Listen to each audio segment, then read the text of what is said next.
할렐루야. 모든 생명에게는 이 사이클이 있습니다.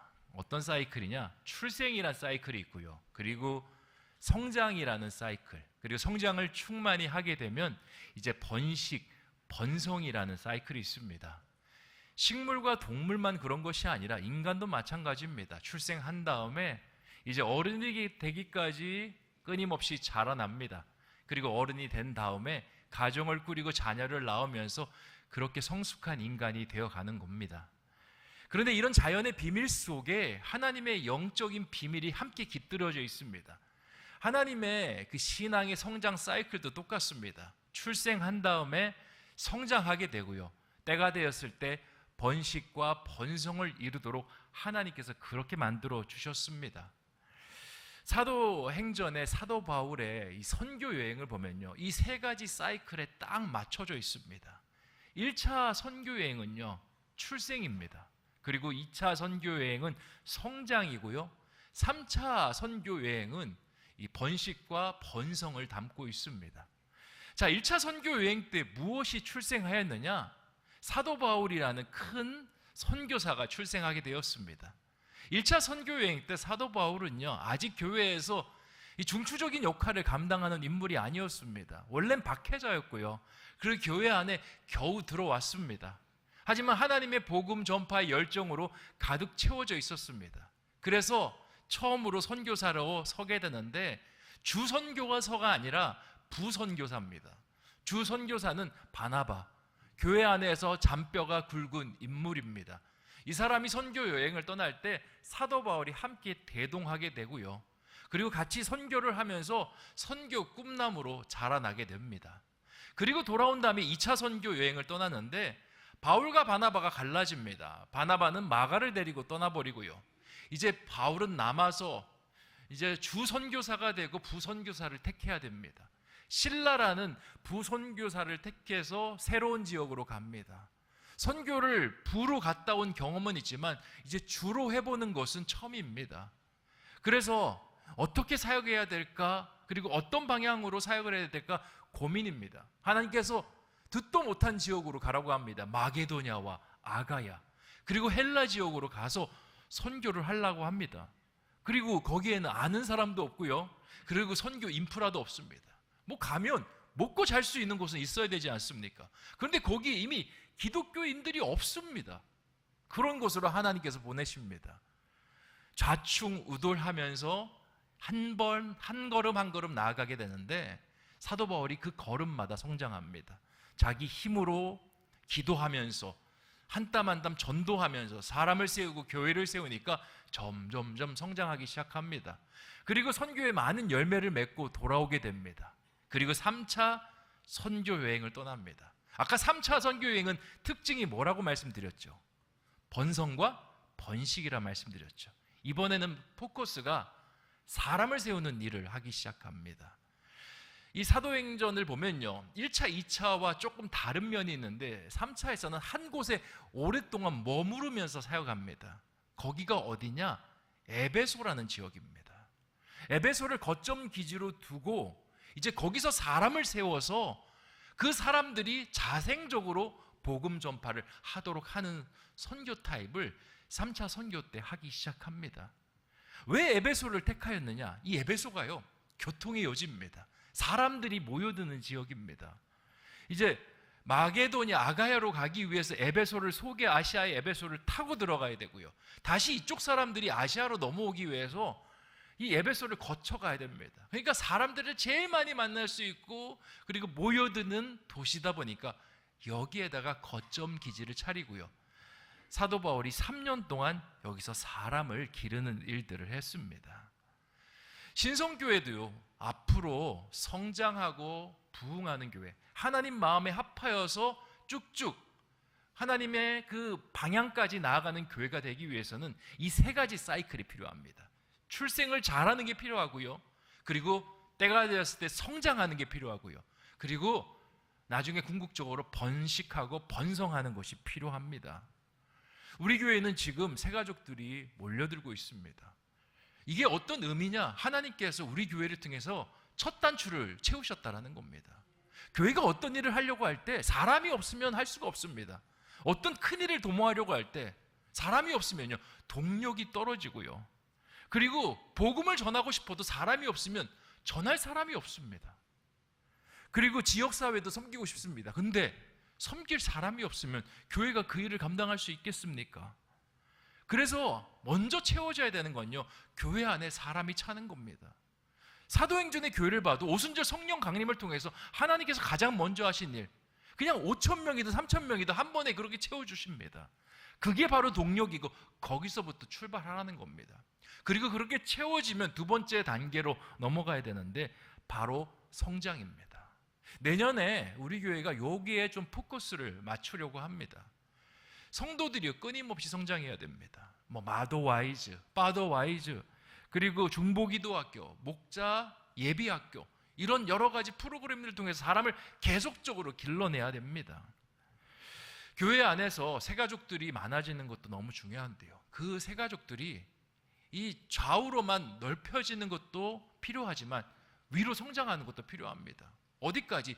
그리스도의 장성한 분량까지 성장해야 교회가 좌로 우로 위로 아래로 건강하게 세워줄 수 있는 교회가 될 수 있는 겁니다.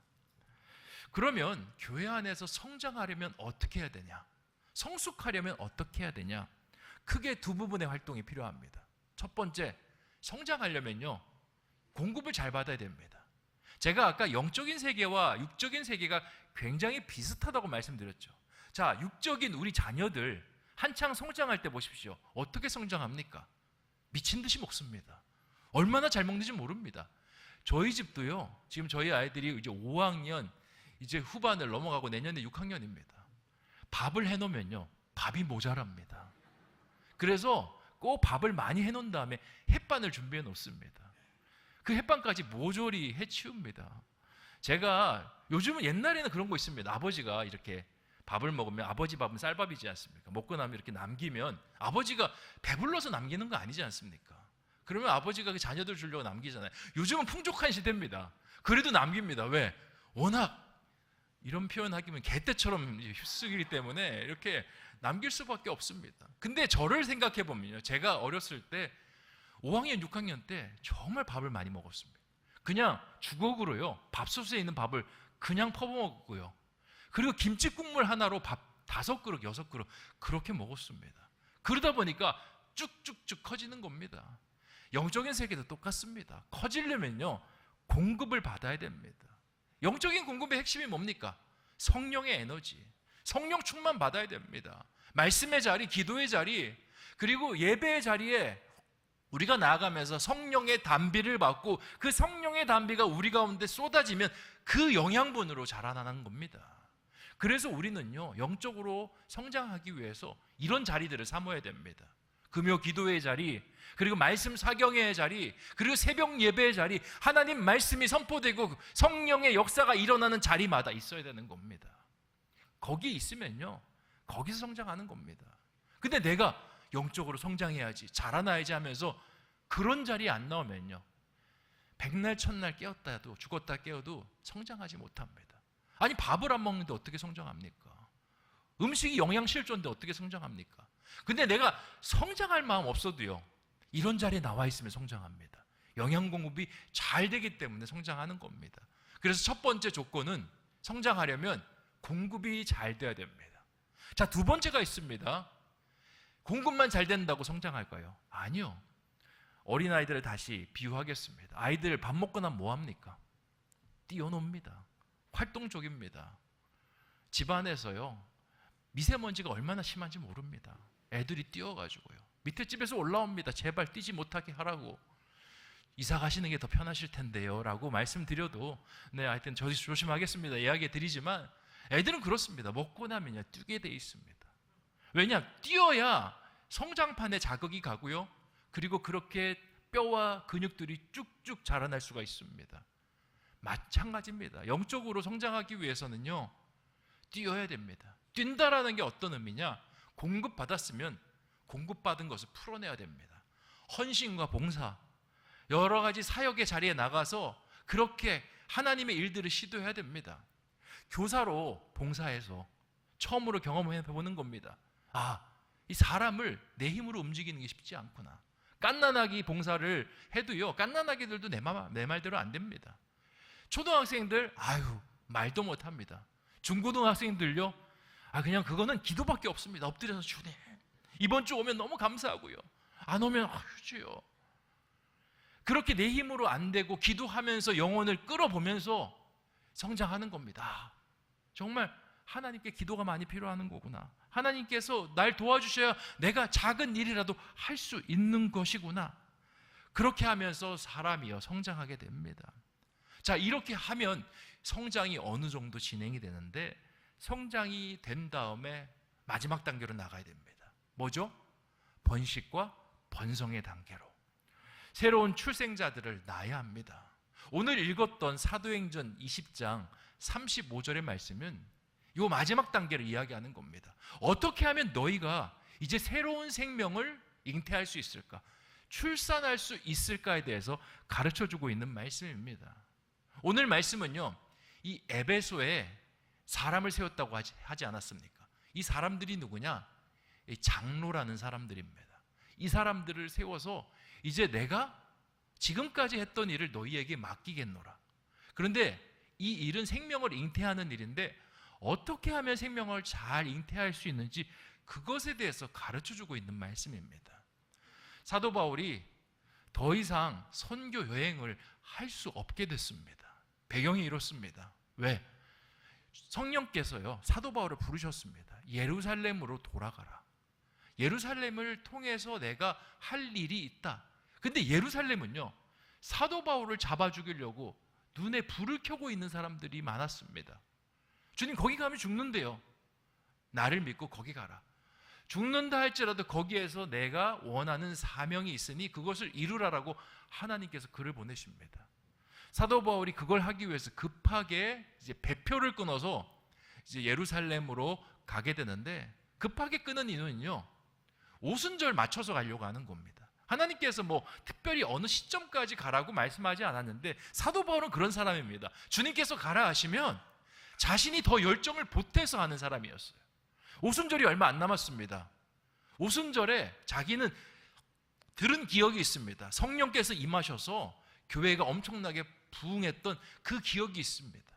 자기가 오순절에 맞춰서 하나님의 일을 하게 되면 어쩌면 하나님께서 나를 긍휼히 여기셔서 제2의 오순절 사건을 일으킬지도 모른다라는 그 기대감에서 그렇게 표를 끊어가는 겁니다.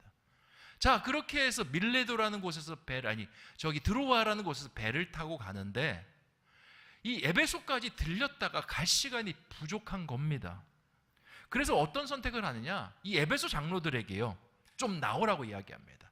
에베소는 좀 내륙 쪽으로 있는 도시인데 밀레도라는 그 항구 도시 쪽으로 좀 나오라고 이야기합니다. 제가 지도를 하나 준비했습니다. 자, 저 지도의 중간에 보면요 에베소라고 있죠. 에베소가 좀 안쪽으로 들어가 있습니다.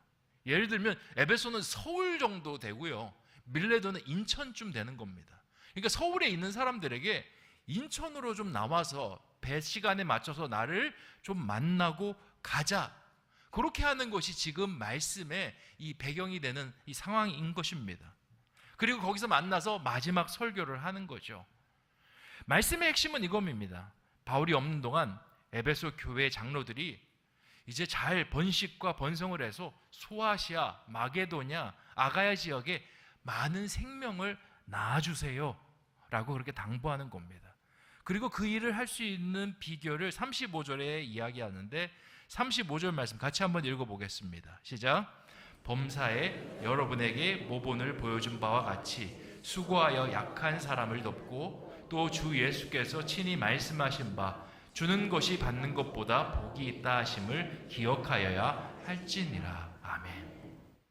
자, 35절 말씀을 보면 사도 바울은 세 가지를 당부합니다. 첫 번째, 장로들이요 신앙의 모본을 보여주세요. 두 번째, 장로님들이 약한 사람들을 돕고 수고하여서 그들을 잘 세워주는 역할들을 하세요. 세 번째, 주님께서 말씀하신 것, 주는 것이 받는 것보다 복이 있다 하심을 기억하고 베푸는 삶을 사세요. 이렇게 이야기하는 겁니다. 이 세 가지를 잘 지키면 여러분이 번성할 것이고 새로운 신자들이 생겨나고 교회가 세워지며 하나님 나라가 이 여러 헬라 지역에 이루어질 것입니다 라고 그렇게 이야기하는 겁니다. 자, 여기서 이야기하는 장로들이라는 건요, 오늘날과 좀 다릅니다. 이 이야기는 장로님들만 했으니까 나는 장로가 아니니까 오늘 목사님 말씀을 좀 너무 건너뛰어도 되겠지. 아닙니다. 이 교회의 장로들이라는 건요, 신앙이 성숙해서 이제 번성의 단계에 찬 모든 사람들을 이야기하는 말씀입니다. 그러니까 우리 모두를 향한 말씀인 거예요. 당신은요, 장로가요, 교회의 모든 리더자를 이야기했습니다. 오늘날처럼 목사님, 장로님, 안수집사님, 권사님, 교사, 목자 이렇게 세분화되지 않았습니다. 그냥 뭉뚱그려서 교회의 리더자는 다 장로였던 거예요. 그러니까 목회자도 장로고요, 장로님도 장로고, 안수집사, 권사님, 그리고 목자, 교사 전부 장로입니다. 이들에게 생명을 잉태할 수 있는 방법, 신앙의 모본을 보이라 라고 이야기합니다. 그리스도인은요, 이 신앙이 자랄수록 남들에게 모본을 보여줄 수 있는 형태로 발전해야 됩니다. 예수님께서 제자들을 가르치실 때 제자들에게 오늘은 사랑에 대해서 가르칠 거야. 성경책 펴봐. 몇 장 몇 절 말씀을 같이 읽고 사랑에 대해서 가르쳐 줄게. 내가 사랑에 대해서 가르쳐 줄게. 세상에 이런 이론이 있어. 이런 그림이 있어. 이것을 내가 기독교의 교리와 잘 접목해서 가르쳐 줄게. 이렇게 가르쳐 주지 않았습니다. 사랑이 뭔지 아니? 사랑하는 걸 보여주셨습니다. 섬기는 게 뭔지 아니? 섬김을 친히 보여주셨습니다. 제자들에게요, 이론을 이야기하는 것이 아니라 제자들에게 가서 사랑을 실제로 실천하셨습니다. 그래서 제자들 앞에 무릎을 꿇고 발을 닦아주시고요, 또 제자들에게 하나님의 아들이지만 가장 많이 그리고 가장 열정적으로 기도하는 모습을 보여주셨습니다. 기도해야 하나님의 나라, 하나님의 능력이 나타날 수 있어. 그렇게 모든 일에 본을 보여주셨습니다. 오늘날의 교회를 보면요, 신앙의 모본을 만들어내서 어떤 생명을 잉태하고 생명을 만들어낸 일, 그 일에 집중하기보다는 오히려 상대를 시험 들게 하고 그 영혼을 죽이게 하는 경우가 참 많습니다. 이게요, 신앙이 오히려 어릴 때는 덜하다가 신앙이 연그러 가기 시작하면요, 너무 심하게 나타나는 경우가 참 많습니다. 신앙의 모본을 보여야 되는데 모본이 뭔지는 머릿속에 알기 시작합니다. 그러면 알았으면 내가 신앙의 모본으로 변해야 되잖아요. 근데 어떻게 하냐? 그 신앙의 모본의 잣대를 다른 사람이 갖다 대는 거예요. 교회 리더자가 어찌 저렇게 해? 교회 리더자라면 좀 달라야 되잖아. 근데 왜 안 달라? 왜 목사님이 사랑이 없지? 왜 장로님들이 왜 이렇게 마음이 넓지 못하지? 왜 안수집사, 권사님들이 기도의 자리를 지키지 않지? 뭐뭐 하지 않지? 전부 정죄와 판단만 가득한 것을 교회마다 보게 됩니다. 이렇게 해서는요, 절대 영원히 자랄 수가 없습니다. 예수님 시대에 딱 이 짓을 하던 사람들이 있었습니다. 그 사람들이 누군지 아십니까? 바리새인과 서기관들. 신앙이 연그러 갑니다. 11조도 잘하고요, 그리고 율법에 있는 모든 말씀을 잘 지킵니다. 자, 그러면 신앙의 모본을 보여야 되잖아요. 근데 뭔 짓을 하냐면 신앙대로 살지 않은 사람들을 박해하는 일들을 합니다. 정죄하는 일들을 합니다. 야, 너 세리 왜 그딴 식으로 살아? 야, 너 죄인 왜 그딴 식으로 살아? 너 몸이 아픈 사람, 너 뭔 죄를 졌기에 이렇게 사는 거야? 사람들을 계속 정죄하고요, 사람들을 판단하고요, 그들의 마음을 무너뜨리는 것입니다. 이렇게 해서는요, 결과가 있지 않습니까? 예수님 시대에 많은 사람들이 성전을 떠나고 하나님을 떠나는 그런 모습들이 있지 않았겠습니까? 오늘날의 교회의 모습들이 이런 모습으로 굉장히 붉어지고 있습니다. 우리는 그렇게 해서는 절대 생명을 낳을 수가 없습니다. 생명을 낳으려면요, 신앙의 모범을 보이면서 넓은 마음을 가져야 됩니다. 예수님을 따라가면서 예수님의 말씀대로 철저히 섬기면서도 다른 사람을 볼 때 예수님의 마음으로 보는 것이 필요합니다. 장로님은 너무나 하나님 앞에서 충직하시고 말씀대로 사는데 다른 사람에 대해서는 겸손한 사람, 너그러운 사람. 안수 집사님, 권사님 교회에서 중직으로 쓰임받고 이 일 저 일 다 하시지만 남들이 안 할 때는 왜 안 해가 아니라 남들이 안 하는 그 일을 묵묵히 허드렛 일을 하는 사람. 교회 안에서 교사로서 내가 교사니까 너희는 학생이니까 내 말 들어야 돼가 아니라 학생들이니까 이해하고 기다려주고 섬기는 사람. 내가 목자인데 왜 목원 네가 말을 안 들어? 이게 아니라 목자니까 더 목원들을 낮은 마음으로 섬길 수 있는 사람. 이렇게 신앙의 모본을 보이는 사람이 교회가 성장하게 만들고요, 새로운 생명을 만드는 그러한 사람으로 쓸 수 있다. 그러니까 너희가 신앙의 모본을 보이리라 사도 바울이 이야기합니다.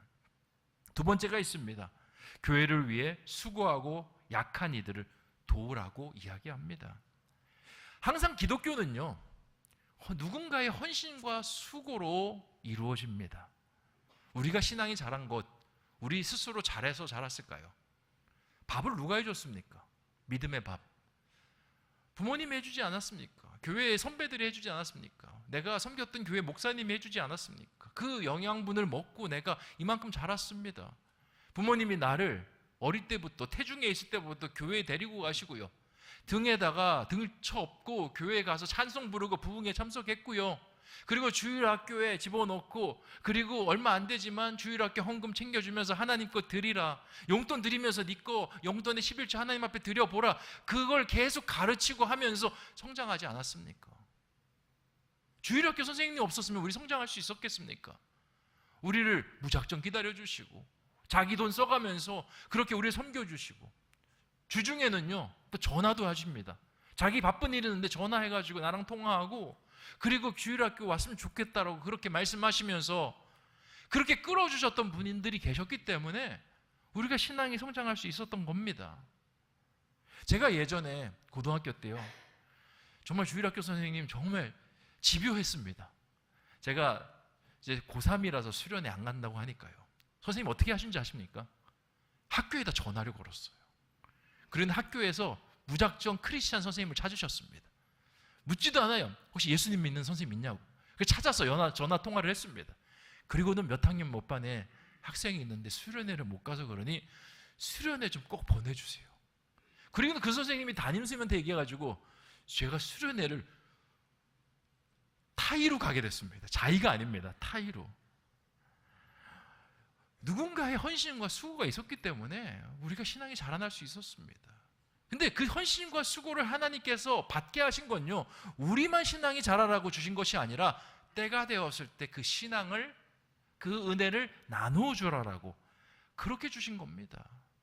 기독교 역사를 보면 예수님의 헌신과 수고가 그냥 끝났습니까? 아니요. 제자들에게 흘러갔고요, 제자들이 헌신과 수고해서 새로운 제자를 만들고요, 세계 곳곳으로 그 제자들이 퍼트려져 있었습니다.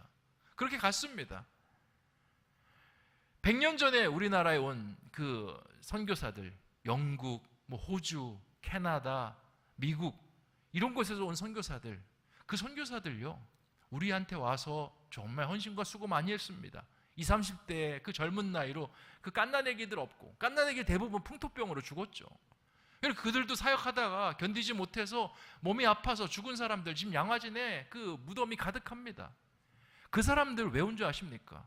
미국의 문서들을 읽어보면요, 그들이요 미국에 있는 그 선교 대회 때 유럽 사람들이 전해준 복음에 대해서 같이 은혜하고 감사하고, 그리고 선교사로 헌신하겠습니까 해서 선교 대회에 헌신하겠습니다 해서 우리나라로 넘어온 거예요. 받은 사랑이 너무 커서 받은 사랑을 돌려주기 위해서 그렇게 온 겁니다. 그리고 우리가 그것을 받아서 성장했습니다. 그러면 우리는 어떻게 살아야 됩니까? 나눠주면서 살아야 됩니다. 그런데 오늘날의 신앙을 다시 비춰보겠습니다. 우리의 모습은 어떨까? 우리 교회는 이야기는 아닌데요, 대부분의 한국교회 이야기들을 보면요, 도움도 안 받고 도움도 안 주려는 경향이 많습니다. 제가 대신방이라는 거를 할 때마다 이제 전화를 걸면 그렇게 이야기합니다. 목사님, 저희 집은 무탈합니다. 잘 살고 있습니다. 그러니 다른 사람 집 가주십시오. 이번에 대신방 안 봐도 될 것 같습니다. 작년에 받았던 말씀이 아직도 살아있습니다. 무슨 말씀인데요? 그런 좋은 말씀이 있습니다. 안 받습니다.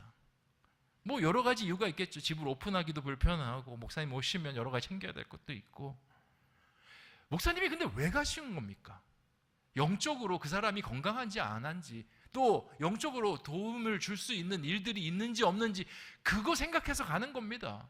그리고 그 도움을 받으면 때가 되었을 때 도움을 나눠주라고 가는 겁니다. 근데 오늘날의 한국 교회를 보면요, 받고 싶지 않아 합니다. 왜냐? 부담스러워요. 받았으면 또 뭐 해야 되잖아요. 그게 싫은 겁니다. 그러니까 어떻게 되냐? 성장과 번성이 멈추는 겁니다. 안 되는 겁니다. 마지막으로 교회가 번성하고 성장하기 위해서, 번식하기 위해서는요, 주는 것이 받는 것보다 복되다라는 생각을 해야 됩니다. 우리가 사는 세상은요, 이 셈이 굉장히 발달되어 있습니다. 뭐가 유익이 되고 뭐가 불이익이 되고 너무 잘합니다. 누가 많이 가져가? 나는 적게 가져가더라도 남들보다 더 좋은 거 가져갈 거야. 그리고 오늘날 사회 보면요, 손해는 1도 보기 싫어합니다. 아니, 내가 끝자리에 뭐 밥을 먹고 나서 끝자리에 좀 돈을 더 낸다? 이것도 견디지 못합니다. 속이 상합니다. 지난번에 내가 끝자리 돈 냈는데 300원 냈는데 이번에는 자기가 300원 내야 되잖아. 근데도 그렇게 안 합니다. 근데 300원 때문에 서로 싸우기도 하고요. 얼마나 내 유익과 그런 것에 민감한지 모릅니다. 그래서 이게 주는 것보다, 아니, 받는 것보다 이게 주는 것을 하는 삶을 살아라? 이거 요즘 세상 사람들에게 굉장히 힘듭니다. 근데 이렇게 해서는요, 절대 교회가 성장할 수 없습니다. 제가 이 젊은 분들한테 이렇게 한번, 이게 좋은 교회가 어떤 교회고 우리 교회가 어떤 교회가 되면 좋은 교회가 될 것 같습니까? 라고 이제 예전에 한번 이렇게 물어본 적이 있습니다. 그랬더니 이게 젊은 사람들이 이야기하는 좋은 교회는요, 잘 갖춰진 교회라고 그렇게 이야기하더라고. 갔을 때 교회 들어올 때부터 주차가 편합니다. 딱 주차하면 내 자리가 딱 있고, 주차 요원들이 일사불란하게 착착착 움직이고요. 그리고 교회에서 딱 내려왔는데 이제 엘리베이터에서부터 좋은 향기가 나고, 들어왔을 때 예배 분위기가 너무 쾌적하고 예배 찬양 소리가 너무 좋고, 그리고 안내위원들이 얼마나 인사를 잘하고 예배에 잘 인도하는지 모릅니다. 그리고 아이들을 교회 학교에 딱 맡겼습니다. 아유, 교육 전문가들입니다. 그래서 아이들을 맡겨서 신앙을 착착착 해주고, 이런 교회들에게 몰리고요, 이런 교회들이 됐으면 좋겠다라고 그렇게 이야기를 합니다. 자, 이런 교회 너무 좋죠.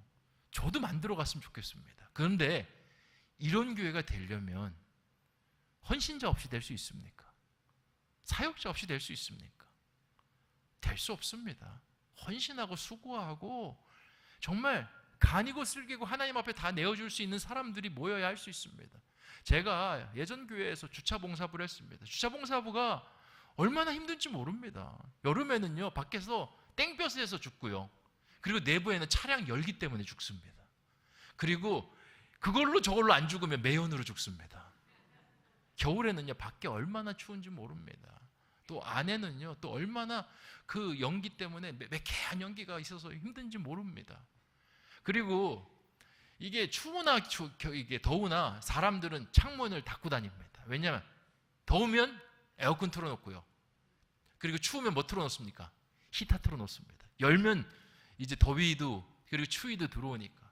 그러면 이제 성도님들 한쪽에서는 이제 인도에 사람들 지나다니고 교회 안으로 들어오고 그 안전을 통제하기 위해서 이렇게 막 경강봉을 하는데, 문을 닫아놓고 또 찬양도 얼마나 크게 틀어놓고 하면요, 들리지가 않습니다.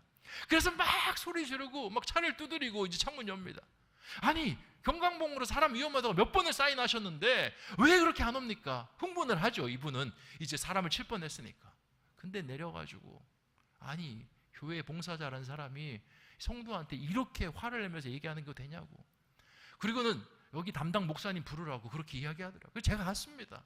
가서 저한테 이야기하더라고요. 목사님, 우리 주차 봉사부 교육을 어떻게 시켰길래 성도한테 이렇게 이야기하냐고. 완전 얼굴이 불글불글 하면서 이거 하나님 영광 다 가린다고 저한테 막 쏟아붓는 겁니다. 그래서 제가 듣고 뭐라는 줄 아십니까?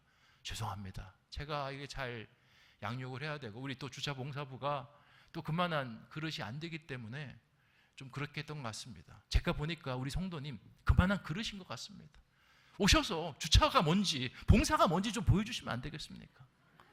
그랬더니 그냥 가시더라고요. 교회가 그런 곳입니다. 누군가 섬기는 거 없이 교회가 될 수 있을까요?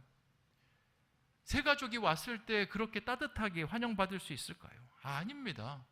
누군가 헌신하고요, 내어줘야 교회가 성장할 수 있습니다. 그럼 내어주면 나는 어떻게 받습니까?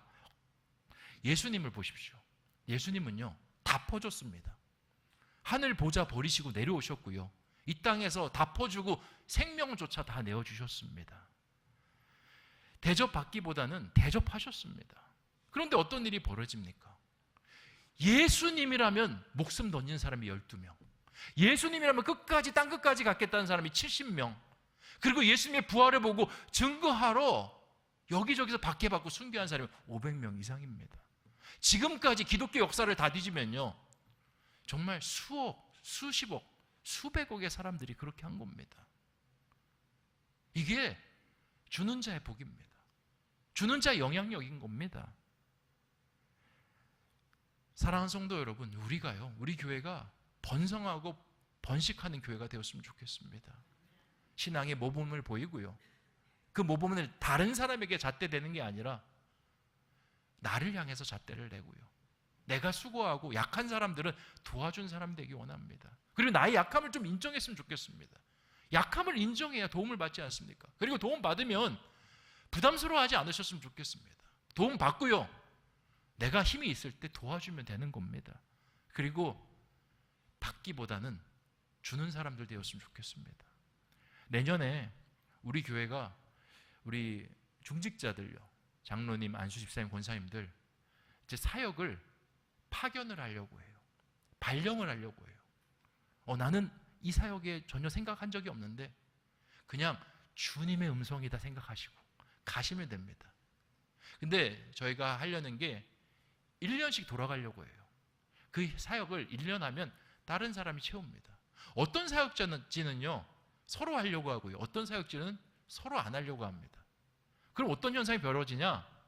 그 사역지는 하기 싫은 사역지는 비어 있고요, 여기는 몰려 있고 여기에 자리에 앉으면 서운해집니다.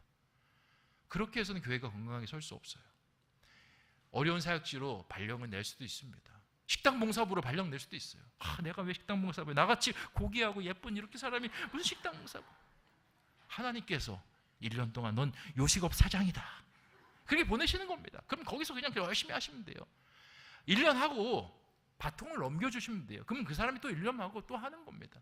그러면 교회에서 안 찾는 자리가 없어집니다. 전부 다 채워집니다. 근데 한 사람이 멈추잖아요? 그러면 다 멈춰요. 로테이션이라는 게 그렇습니다. 내가 멈춰버리면 다 멈추는 거예요. 저는 생명을 잉태하는 일을 이렇게 봅니다. 아이를 잉태하는 것과 마찬가지다. 저희 아내가 쌍둥이를 임신했을 때 진짜 옆에서 봤습니다. 잇몸이요 다 터져서 피가 나고요, 그리고 머리카락이 푸석푸석해가지고 피부도 푸석푸석해집니다. 그리고 이 이빨도 흔들려가지고 병원에 몇 번 갔는지 모릅니다. 병원에 갔더니 왜 그러냐 했더니요, 이 영양분이, 육체 영양분이 탯줄을 통해서 아이들에게 다 가니까 이 영양분이 위쪽으로 공급이 되지 않아서 머리카락도 그렇고 잇몸도 그렇고 다 그렇게 약해진다라는 거예요. 한 명도 아니고 2명이 그냥 쭉쭉쭉 빨아대니까 견딜 수가 있습니까? 그런데 그 헌신과 수고가요 생명 둘을 낳는 겁니다. 교회도 마찬가지예요. 생명을 낳기 위해서는 누군가가 에너지를 양보해야 됩니다. 근데 그렇게 태어나면요 또 그 아이들이 집안을 세웁니다. 가정을 세우고요, 교회를 세웁니다. 우리 신성교회가 그렇게 성장하는 교회가 되기를 원합니다. 그래서 정말 하나님께서 더 많은 은혜, 더 풍성한 은혜, 정말 우리 교회 안에서 계속적으로 끊임없이 사람이 세워지고 만들어지는 그 축복이 있기를 주님의 이름으로 축원드립니다. 기도하겠습니다. 좋으신 아버지 하나님, 사도 바울이 이제 3차 선교여행을 떠나고 장로들에게 말씀을 남겼습니다. 이것만 하면 교회가 번성할 것이고 번식할 것이다. 모본을 보이고 수고하여 약한 사람을 세워주고 그리고 주는 것이 받는 것보다 복되게 살아가면 된다 말씀하십니다. 전부 헌신과 수고, 그것을 이야기합니다. 우리 교회가 새가족들을 부어주시고 또 여러 가지 사역지에서 우리 성도님들이 사역으로 헌신하시고 성장하고 있습니다. 이제 성장할 만큼 성장했습니다. 우리에게 필요한 건 생명을 잉태하는 것입니다. 생명을 잉태하는 것이 영양분이 다 빨리고 나는 푸석푸석해지는 한이 있지만, 생명이 잉태하여서 태어났을 때 함께 기뻐하며 함께 교회를 더 든든히 세워나가는 그 기쁨이 충만합니다. 예수님은 돌아가셨지만 예수님을 위해서 목숨 던진 사람이 수백억이었습니다. 그게 기독교인의 능력입니다. 나는 작은 헌신이지만 하나님께서 그것을 키워나갈 것입니다. 우리가 그렇게 우리 신성교회를 만들어 가게 하여 주시고, 혼자 할 수 없습니다. 우리 신앙의 모든 성도님들이 같이 동참해야 됩니다.